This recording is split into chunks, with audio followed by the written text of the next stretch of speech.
Kaya pala.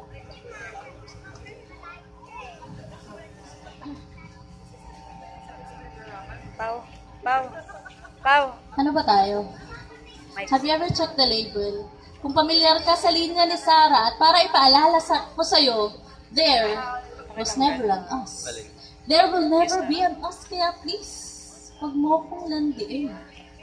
Huwag mo akong lalandiin. Kung hindi mo kayang patunayan yung maipararamdam mo sa akin, huwag mo akong lalandiin. Kung hindi mo kayang panindigan yung posisyong gusto mong angkinin, huwag mo akong lalandiin. Kung hindi mo kayang pangalanan yung binubuo mong atin. Dahil mahirap sumagot ng mga tanong.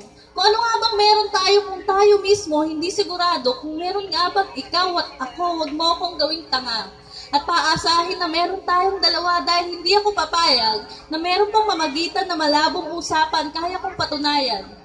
Na kahit gustuhin o mahalin man kita ay hindi kita kailangan dahil hindi ko kailangan ng taong puro salita. Pero hindi naman kaya gumawa. Hindi ako mag-aaksaya ng panahon sa mga pangakong aayusin mo ito dahil pag totoo yan at nais mong panindigan, umpisa pa lang dapat malinaw na kung ano tayo dahil mahirap ang relasyon. Na ako ay magiging iyo, pero ang akin ka hindi naman sigurado, hindi ako naniniwala sa mga salitang, hindi pa kasi ako handa. Tapos manlalandi ka, hindi ako tanga. Para umasa sa relasyong hindi naman sigurado kung magkakaroon nga ba malaking kalokohan. Ang maniwala pa na sapat ang nararamdaman kahit wala namang napangahawakan, pareho lang tayong masasaktan. O baka nga ako nga lang eh. Hindi ako tanga.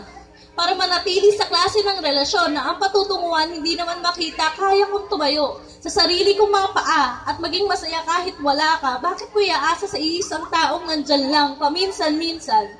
Ang tunay na kasiyahan, kaya kung panandalian at malabong usapan lang, wag ako.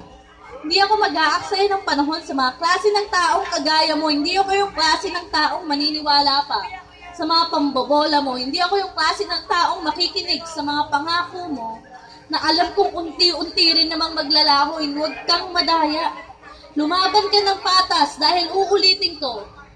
There will never be an us. Salamat po. Like nyo po yung page namin, Tadhana.